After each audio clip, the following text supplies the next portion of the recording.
And good morning, friends. Welcome to The Bright Side. I am Pharmacist Ben. Thanks for joining us. 844-236-6010 is our number if you have questions, comments, success stories you'd like to share, or if you just want to contribute to the conversation. We love hearing from you.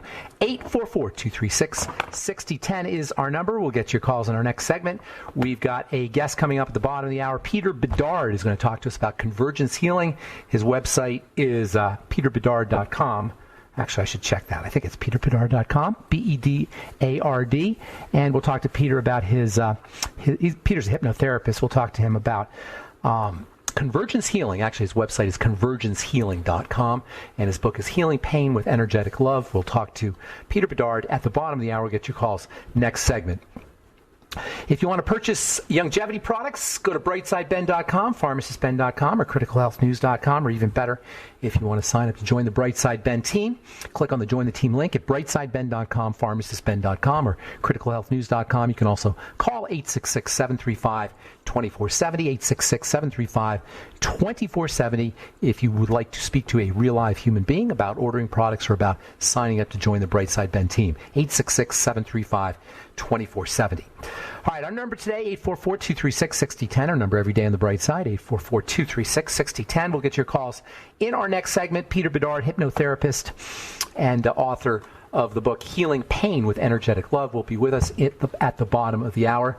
This whole, you probably noticed last few months, probably 8 or 9 months, we've had guests on the Bright Side that share a fundamental truth that our reality is flexible and that we have an ability to modify how we respond to what shows up in our world. I woke up this morning to a text message that somebody sent me about an article that was on the news. I try to avoid the news as much as possible, but this guy sent me a text message. It said, it was about an article that said, Qantas Airline is considering a vaccine mandate for all passengers. No vaccine, no fly.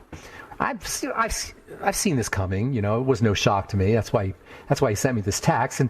And you know, it's not a mandate, obviously, because there's no vaccine. But rest assured, this kind of stuff is on the way. And you have lockdowns and mask orders and places that are mandated that you wear a mask when you walk around outside. You have to wear a mask in the gym when you're working out, and the fear-mongering and the statistical madness that's promoted on the so-called news. And it's pretty easy to see that people are freaking out. And it's pretty easy to see why they're freaking out. And so these guests that I've been having on the program they exemplify something that I've taken advantage of and leveraged in my life pretty much my whole life, since I was a kid. And that is this idea that reality is flexible. That is, how we perceive reality is flexible. We have an ability to modify how we respond to what shows up in our world. We have an ability to respond, i.e. responsibility. Most of us just eat what's served. I say let's make our own meal. Instead of just imbibing and responding like robots, like scared sheep to the soul-sucking, processed, manipulative information that we're being fed every day by either the ignorant or the nefarious, take your pick, it could be both. Let's choose to respond in a way that is inspiring, that's healthy, that's encouraging, incur, from the heart, incor, or enthusiastic, entheos, from God. We can be enthusiastic, we can be encouraged, we can be inspired, we can be healthy. Every day we can practice being grateful for something. As bad as things are, there's always something to be grateful for. Because of the way the brain is hardwired, it's not going to see things to be grateful for because they're not threats. It's going to see things to be scared of. So you have to go in there and start tinkering around with the machinery of your brain. If you don't go in there and tinker around with the machinery of your brain so it can take you places effectively, it's just going to take you where it wants to go based on millions of years of evolution. We can practice, and we have to practice, raising our vibration, raising our frequency with kind thoughts, with loving thoughts, with generous thoughts, with helpful thoughts. And yes, I said raising our frequency and raising our vibration. Nikola Tesla said, if you want to know the secrets of the universe, think in terms of energy and vibration and frequency. Nikola Tesla was no New Age hippie. He was a hardcore scientist, as I am. We are energy beings. And we're all batteries that run just like any other battery on the relationship between positive and negative charges. That's how batteries work. Positive and negative charges, the movement of energy from positive to negative charges. Our cells are all like batteries, and as they go, so we go. We can manage our batteries, we can manage our energy, we can manage our ability to shape our reality by exercising, by breathing, by eating correctly, by eating less, by supplementing. And I mean eating less. That's really important. Eating less. We are encouraged to eat everywhere we turn. There's a restaurant, and there's a billboard, and there's a Golden Arches, and there's a vending machine, and there's food everywhere. And even worse, when we're scared, we eat more. At least in the long term. When you're acutely scared, you don't eat more, but chronically, long-term chronic fear causes you to eat. They call it the COVID pounds. Everything is energy, and we have an allotment of it that we're given, and we can either increase it or we can decrease it, for the most part, at will. We can either increase our energy or decrease our energy by what we're doing. You can tell your energy and your vibration by how you feel. No surprise. If you're scared, if you're irritated, if you're anxious, if you're jealous, if you're rageful, if you're humiliated, if you're shamed, all of these are low vibration. Gratitude, generosity, compassion, caring, learning, love, these are high vibration. Focus on high vibration exercises. Focus on things that raise your vibration. By the way, this whole idea of high vibration and low vibration actions and behaviors and ways of being comes from David Hawkins' book. Dr. David Hawkins, he was a medical doctor. He died a few years ago. Brilliant guy. Wrote a bunch of books, but his classic book is called Power versus Force, if you're interested in learning more about this idea of high vibration and low vibration ways of being. Let's practice gratitude. Let's practice giving. Let's practice. Yes, practice. You got to practice it. That's the problem, is we don't want to practice these things. We think they're supposed to happen. We think joy and love are supposed to just drop in our laps. Well, sometimes they do, but a lot of times they don't. You got to practice being happy. You can make it up. Just fake smiling. Just fabricating smiling. Just lifting your mouth up in a curve will have a beneficial effect on your neurotransmitters. There's so much we can do to ride out the uncertainty and the changes with grace under fire. Love that. Grace under fire. These things will make you crazy, but we can ride them out. Don't forget to breathe slowly and deeply. And don't forget to meditate. Start a meditation practice. If you've had a meditation practice, you know that it's prepared you for what's going on. And if you haven't started one yet, begin now, and it will prepare you for what is to come. All right, so we're continue talking about neurotransmitters when we come back from our break. We'll also get your phone calls. 844-236-6010 is our number. I'm Pharmacist Ben. You are listening to The Bright Side. We will be back after this.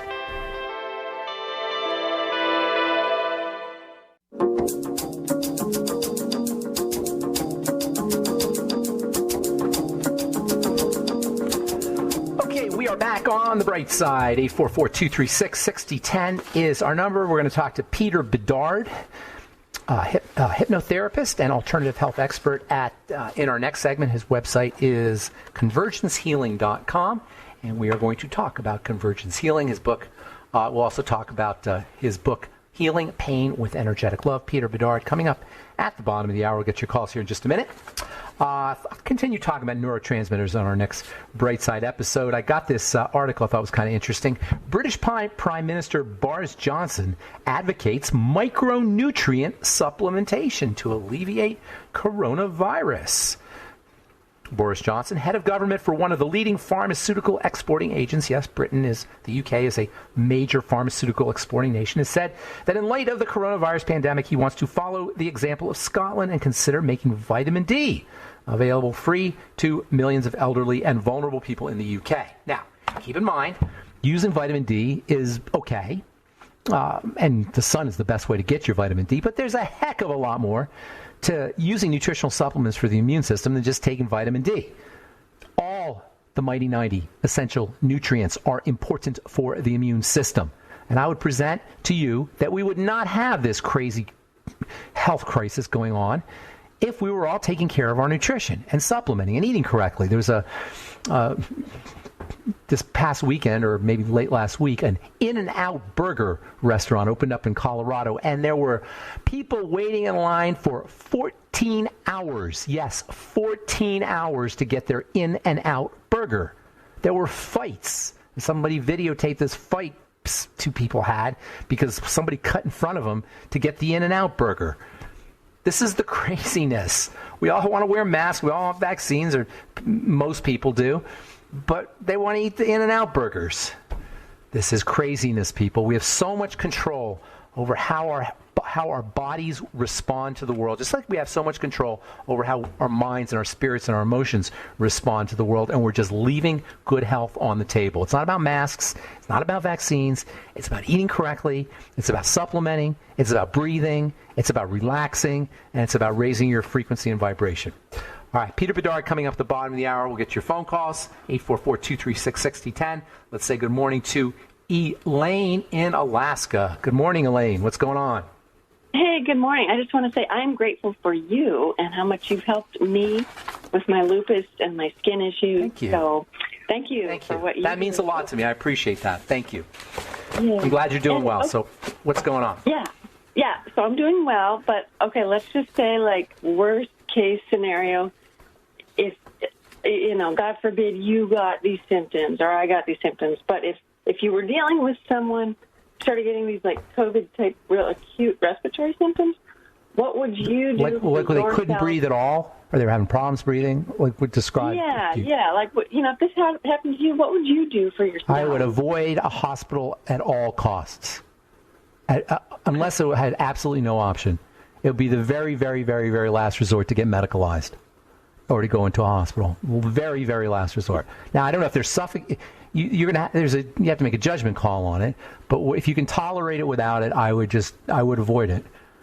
The one thing people have in common when they die, unfortunately, is they're medicalized.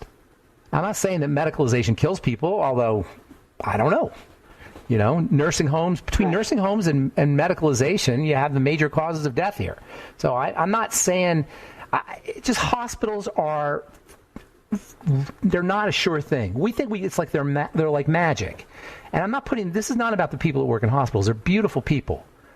People who work in emergency rooms are good people. They're not bad people. It's the model that I have a problem with. So I would do whatever I could do to not interact as best as possible. But everybody's going to have to make that call for themselves. If you're suffocating, you can't breathe. What about a desktop nebulizer, like if you had it at your home? Desktop nebulizer is awesome. It's always awesome, even if you don't have any problems. The nebulizer is great. It gets moisture in there, and you could put nutrition in there, and all kinds of things. Nebulizer is great. Practice breathing techniques. Now, if there's an infection, I want to be very clear here. Sometimes you need to be hospitalized. Sometimes you need to be medicalized. I just don't know where that point is, and you want to make sure that you've exhausted all your other options first. And I want to say again, this is not a knock on the people who are in the medical model. They are beautiful. I've been in, I'm in the medical model myself. I mean, I've trained that way anyway. And I know these people, and they're beautiful people. They're good people. The RNs are amazing. The doctors are wonderful. The people are good people. The model is what I have a problem with. So I have to say that because I don't want anybody to misunderstand what I'm saying. The paradigm is problematic. Yes. Can I throw out a protocol that I've heard to do at home in case these symptoms come on and just get your opinion? Yeah, of course. Okay, so 2 days of 100,000 IUs of vitamin D, 400 milligrams of HCQ for the first day, and then 200 milligrams. I don't know what HCQ is. Hydroxychloroquine. Hydroxychloroquine? For my lupus. You're taking it for lupus. Well, yeah, I have it, but I don't take it unless I need it. Okay. And then 50 to 100 milligrams of zinc picolinate. Okay. So just, it's like, I'm doing really well, but I understand. Are you concerned for yourself? Are you concerned for yourself? Sure. Of course I'm seeing patients, but I am not going to live in fear. And you're amazing, Elaine, because you have lupus, and you're at risk, and you're still doing great. You're a testimony to what's possible. You know, what is possible is that we can take in this interact with people who have the infection or have a virus, or we can interact with the virus. It doesn't mean that we're going to get sick. You know, it's all this stuff about cases or positive tests, and they say it's cases, and a positive test doesn't mean anything necessarily. You know, we have an ability, our immune system has an ability to fight these things off, and even you with an autoimmune disease, because you've taken such good care of yourself. And this is what we need to be glorifying and improving and working with, is our immune system and our bodies. I like your protocol. I don't know, but vitamin D seems a little bit high, and I'm not a big fan of HCQ. But there's a lot of other things you should be doing. Zinc, selenium. Vitamin C is incredible. Everybody, it's crazy not to, it's so cheap. It's just crazy not to use vitamin C every day. Everybody, especially now. You know, and citrus fruits that contain vitamin C. Vitamin E is very important for respiratory health. Magnesium is very important for respiratory health. We're going to talk tomorrow or on one coming up in the bright side. We'll be talking about choline for the respiratory system. Choline is used by cystic fibrosis patients, or the Cystic Fibrosis Foundation recommends choline. So lots of things you could do. And practice breathing exercises. Get an app called Breathe, or Breathing Zone. It's called Breathing Zone. Okay. On your iPhone, on your smartphone, okay. And practice breathing every day. I do breathing exercises every morning and every evening with using this Breathing Zone app. Yeah. There's lots you could do. Wim Hof. Wim Hof is great. Absolutely. Wim Hof. The Wim Hof method is great. Yeah, I'm a big fan of Wim Hof. I love you, and thank you so much. Oh, thank you. I love you too. Thank you so much. Have a beautiful day, and happy Thanksgiving. Okay. Bye. You too. Bye-bye. All right, let's see. Dorian, you're going to have to go fast here, my friend. I know I always do this to you. Oh, Dorian. I'm so sorry, buddy. Can you call back on our next show, Dorian? Laryngitis, inflammation of the vocal cords. Don't talk. You shouldn't be calling me. Don't talk if it's you. If it's you. Okay. I'm just kidding. Happy holidays, buddy. Thanks, Dorian. Okay, Take care. Too. All right, Peter Bedard coming up in our next segment. I'm Pharmacist Ben. We'll be back right after this on The Bright Side.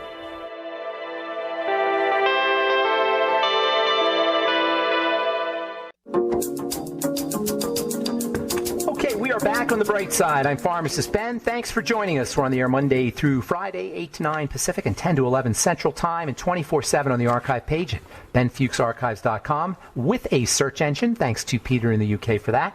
Also, brightsideben.com and pharmacistben.com and criticalhealthnews.com for blogs, blog posts, news stories, and videos, and all the longevity products, and a Join the Team link that you can click on if you want to sign up to join the Brightside Ben team.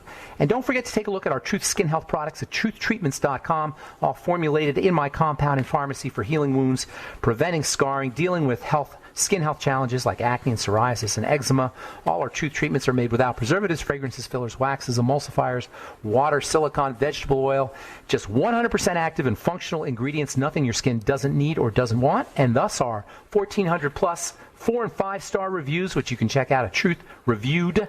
Truthreviewed.com. You can purchase Truth treatment products, and we do have Black Friday specials and Christmas specials, and you can purchase all our Truth treatments at truthtreatments.com. Truthtreatments.com. Okay, I am looking forward to speaking to our very timely guest. Peter Bedard is a hypnotherapist, and he's an author. His book, Convergence Healing, Healing Pain with Energetic Love, is also available as an audiobook. And his website is convergencehealing.com. Please welcome to the bright side, Peter Bedard. Hello, Peter. Hello, and good morning to you. Good morning. Good to be here. Thank you. Yes, thank you. It's nice to talk to you. So your background is as a hypnotherapist, correct? Correct. Well, that's part of what I do, and that's the easy part. People can kind of wrap their brains around that part, but a lot of it is trance management is what I was getting to say, right? Yeah, and exactly. And it seems like that's what your work is about. If I had to sum it up, I would say you practice the art of trance management, or helping people deal with the trances that they're in. So tell us a little bit what exactly is convergence healing. Well, several years ago, somebody drove me into the back of a semi-truck and I died. And in healing myself, I had to find alternatives to healing, because the doctors were great about putting my bones together, but they didn't quite know what to do with me and everything else. So I discovered that for myself at a young age that every wound had a physical side to it, a mental side to it, and a spiritual side to it. So now, as a therapist, when I work with one of my professional football players, I know the guy's got a broken up knee, and that's the physical side. The doctors are taking care of that. But nobody's really working on that mental side because he's in an absolute mental panic. He's in anguish, man. What is he going to do? How is he going to play this season? What's going to happen to the season? Is he going to be able to pay for that $14 million house he bought? What's going to happen with the contract? All that kind of stuff. And then his heart is breaking because that's these guys' passion. It's what they know. It's who they are. It's how they live, right? And nobody's working on those sides. So this convergence is a bringing together of healing on all the levels of the wound. Spiritual, mental, emotional. Did I hear you correct? Spiritual, mental, emotional, physical? Yeah, exactly. And spiritual people get a little hung up on that word, so I like to say spiritual, but also heart-based. Okay, so they gotcha. understand that it's not this is whatever religious practice you have is great, but this isn't really about the religion. Side of things. Exactly, it's about the energetic side of things. We have a thing we call SMEP on this program, and I always tell people there's 4 dimensions to healing: spiritual, mental, emotional, physical. And I noticed in my healing practice that there's usually not just physical. There's usually these other dimensions. So you're talking about convergence healing. You're talking about converging all 4 of those dimensions. Exactly. And then finding solutions based on all of those areas. So it's not just working on one area. Like with weight loss, right? People are doing the physical side almost all the time, diet and exercise. But they're not dealing with their mental part of how they only perceive themselves as the fat person. And they're not dealing with the spiritual side of it, of the wound that maybe, the fat is helping them. It's supporting them. It's keeping them safe because their heart's broken and they don't know how to heal that. Where does hypnosis fit into this? So hypnosis is a fantastic tool. We're always, like you said, this trance experience. We're kind of always walking around in a trance. There's a great study that came out that said our subconscious mind is about 97% of who we are. And that means that the conscious brain, only 3% is guiding our ship. And we need to stay in that conscious part in order to direct the ship. But when we go into overwhelm and fear and worry or just unhappiness, it's like we check out of the captain's room. And so we have to get that 3% autopilot. Done. Yeah. And when we step into the captain's room, we can teach the subconscious brain a new way of being, because that is the dominant pattern. We're walking around in subconscious pattern. So healing involves the retraining of the brain to experience a new understanding, and that's where hypnosis comes in, because it's one of the best tools to teach people how to feel, sense, see, smell a new experience, which then helps the brain grasp onto that experience quicker and easier. Now you're talking about hypnosis like with a therapist or self-hypnosis? Either one is great. I think, hypnosis is something that I take very seriously. Obviously, it's something that I study. I had almost a 2-year program that I studied, which was the same length as my master's degree. But there's a powerful tool that I really know how to use. Some people take a little weekend workshop. Whatever works for you, it's fine, as long as you're staying in a realm of consciously teaching. So we know our misery. I do a lot of work in addiction, and we know our brain knows that experience of addiction really well. And it knows it in the only way it can know anything, which is through temperature and texture and color and sound and smell and taste. You get all these things, especially like with diabetes. NLP, do you know about NLP? That's what it reminds me of what you're saying. Absolutely. NLP and hypnosis are kissing cousins. Yeah. They really are. They're 2 sides of the same coin. They're wonderful tools, and I use NLP in my practice as well. Tell the listeners a little bit about NLP real quick. I don't mean to digress because this is real interesting stuff. What is NLP to you? Like, how would you describe it? Well, because my background is first in hypnosis, then NLP, I would say NLP is like a verbal form of hypnosis. And NLP, for people who are curious, stands for neuro-linguistic programming. In hypnosis, we take somebody in a trance and we go through a process of teaching them a new way of feeling, of seeing. NLP does the same thing. It's like hypnosis with just words, where the person their eyes are open and they're completely connected with you that way. And you work with texture and sound and shape and all of those modalities that you just talked about. Absolutely. Because I say the only way we know, and getting back to my addiction clients, the only way we know the world is through our senses. So when I want to help my client become sober, they're in a pattern, a sensory pattern that is painful. And I'll say, what's the color of your addiction? And they'll say, well, it's black or it's bleak. And I'll say, okay, can we change that color? What would it look like to live? Because you walk around in that color. You know what it feels like to move in that color, to breathe in that color.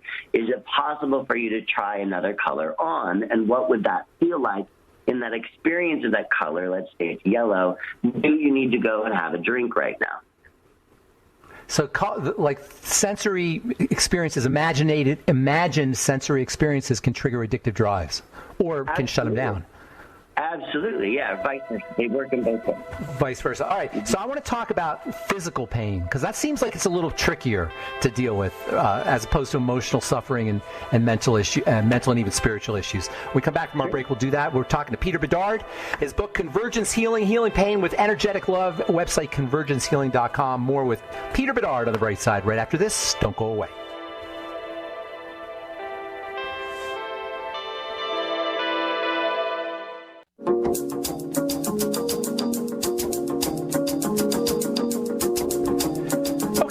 On the bright side, talking to Peter Bedard. His book, Convergence Healing, Healing Pain with Energetic Love, and his website is convergencehealing.com. Peter, so physical pain, just straight physical pain, that seems like it's a little bit more challenging. Well, yeah, yes or no. I like how you just said straight up physical pain because in my book, there's no such thing as straight up physical pain. Okay. In my personal experience of having to learn how to walk again, having chronic pain for decades, how to heal myself of all kinds of things, I found that if I switch my energy, my thoughts, my feelings, my emotional state, which my background is in quantum theory and theology. If we have a thought and a feeling, we combine that thought and that feeling together, and that thought is of joy and that feeling is of butterflies in my belly, then physical pain actually goes away. And I've seen incredible examples of this. So it may sound really woo-woo out there to people, but when we're in joy, there is no room for pain. Or if we're living in joy, then the pain that we're experiencing, this is what my cancer clients taught me, that pain starts to fade out into the background and the healing process becomes accelerated. And the things that the doctors or the pharmacists, I love that what you do, Ben. I think what you do is just amazing. Thank you. People that, the other healing modalities that we're engaging in actually are emphasized, like they're bumped up. And so physical pain is a very interesting thing, but there's always a belief system around that pain that maintains it.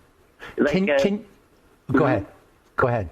I was just going to say, like, for me personally, I shattered my knee. My knee was just busted in all kinds of little pieces. I cracked 5 vertebrae. I split my wrist open. I lost all the nerves in my right hand, right? A lot of physical pain happening in my body. That physical pain had a belief system attached to it. It had a belief system that I was never going to be able to walk again. That's what the doctors told me. It had a belief system that I was going to be in pain for the rest of my life. It had a belief system that, what my pharmacist told me, I was going to have to be on some sort of medication for the rest of my life. Those belief systems and then the catastrophizing that came from that. What am I going to be able to do? How am I going to be able to do things? All the belief systems, the stories that I told myself. When I was able to reverse those stories and actually connect with my pain, I actually have my convergent process is about really talking to the pain, taking a moment and stopping and acknowledging and recognizing it instead of medicating and cutting it out and throwing it away. It's about hearing it. Like when a friend comes to you and they're suffering, you actually say, what can I do to help you? You don't say, I'm embarrassed and ashamed of you. I want to cut you out and drug you and throw you away. When we have a different relationship to our pain, whether it's mental, physical, or spiritual, emotional, like you said, then we have a different way of feeling in our body. And we learn to listen to that pain. It's like the pain becomes our guide. And so instead of our torturer, it becomes our guide, and it guides us into our healing. It's a really amazing thing. I worked with a doctor once in actually up in Washington State, And he's a surgeon, and his expertise is doing surgeries for botched surgeries. His expertise is bony back pain. He actually got rid of half of his surgeries by having people just talk to their pain in a way, in his own process of doing it. But he eliminated half his surgeries, and people actually, literally with physical pain issues, they call it bony pain, where you can see in an X-ray that the bones are in a particular shape or in a particular issue. He was able to eliminate half the pain without even having surgery, and that's what I do in my practice with people. Can you synthesize joy? Can you just make it up, in your opinion? Can I make up joy? Can somebody do that? Absolutely. Yeah. Joy is one of those things. So I do a comparison between joy and happiness. Happiness is conditional. Happiness is I got a new car. Somebody said I was cute today. Happiness is somebody, is getting a bonus or something. It's conditional. It can be taken away. Joy is an experience that I think we are born with. It's an inner spark, and that's part of what I talk about with spirit. It's this energy. It's this life source. It's something that I see even when I've worked with families who have babies that are sick. The baby still, even in its disease state and the feelings that it's having, there's still that spark of joy, that life. It's an overarching umbrella that all emotions can participate in. Wow. And when we go ahead. I was saying, I'm feeling it just listening to you talk. I'm feeling it. Exactly. I love that you're so tuned in, Ben. That's so true. Yeah. Because when we just tap into that joy that's there, and we get the stories that we tell ourselves out of the way, all those opinions and judgments, worries and fears, which is what NLP and hypnosis and things like that help remove or set aside. When we tap into that joy, we actually realize in our joy, and if we get to know it really well, the color of it, the temperature, the texture of it, right, the sound, the smell, the taste of it, when we do that, our bodies respond and our emotional, mental states shift. Yeah. And we actually live in a place where healing can happen. And so for anybody right now, if you want to just get some healing going in your body right now, just ask yourself a simple question. What's the color, let's say the color and the texture of joy? Is the texture, like I like rough because I love rough, scratchy things. I like cheap hotel towels that just scratch. How you like that? Skin. I love those.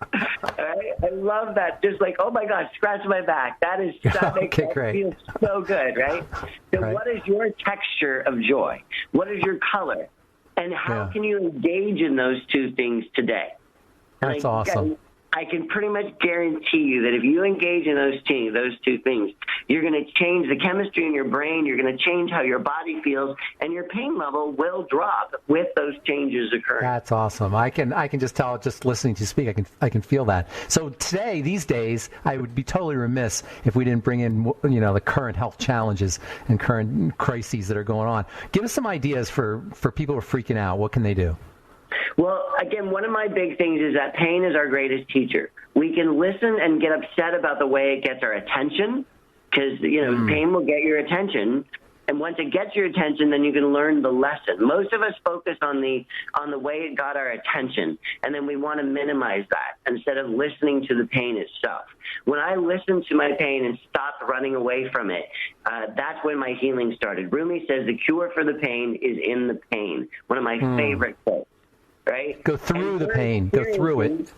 You through it with it. Yeah. Actually, holding it. The pain is there to hold your hand and guide you. It's pushing you. Wow. And so there's a pain that's happening culturally, globally, societally. There's a pain that's happening in the environment that we're in. And grief? As far as our Mother Earth, there's a pain. Is it grief? Socially. You think it's grief?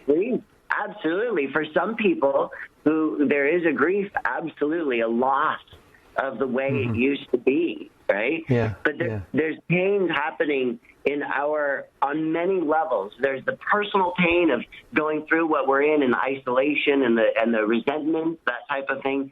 There's the pain of a society that is struggling with how to go through things, how to handle things. There's a pain on the global scale of how are we interacting with each other, right? And when we can learn and sit with those pains, instead of fighting against them, which is what we keep doing, instead of fighting against the pain, actually embracing it and giving it love. And then my cancer clients taught me this. When my clients started to bring love to their tumors, the tumors started to go away. Wow. Well, that would be tough. Bring love to the tumor. That's a tall order there. That's a tall order, Peter. Because, they perceive it as something that's killing them. But what if it's just trying to change their life? What if it's trying to call them into greatness? Wow, that is big, Peter. So think about tumors, the feelings of a tumor. They're always shot with hate. They're always shot with, right? And they're always poison and kill. And the collective just distress of tumors. If you were a tumor, if there was a life force in a tumor, that poor tumor. Exactly. Right? So, I did that when I broke my ankle a few years ago. I just sent love to my ankle, and I noticed that it actually was sad after it was broken. Our organs can become sad. They can hold on. Absolutely. And they never get acknowledged. Our intestine never gets acknowledged. Our liver never gets acknowledged. Our feet and our hands and our limbs never get acknowledged. Yeah, oh, wow. exactly. That's so much good stuff, Peter. That is really amazing. How do people get a hold of you? Just through your website? They can't. I try to really participate in social media because I think it's important to get these messages out there, like what we're doing. Convergence Healing. They can find Convergence Healing on Facebook. I have a group called Cultivating Joy on Facebook, called Convergence Healing. They can go to my website, convergencehealing.com. They can find me, Convergence Healing, on Instagram. They can find me on Twitter. Yeah, I'm You're out doing there. amazing stuff, Peter. Thank you so much. Would you hang on the line? Just, I want to say goodbye personally, so hang on the line. Thank you, Peter. That was Peter Bedard. Great stuff from Peter Bedard. Convergence Healing, healing pain with energetic love, convergencehealing.com. Thank you so much for listening to The Bright Side, friends. I'm Pharmacist Ben. Have a wonderful, beautiful, awesome, spectacular day. We'll talk to you later, folks. Bye for now.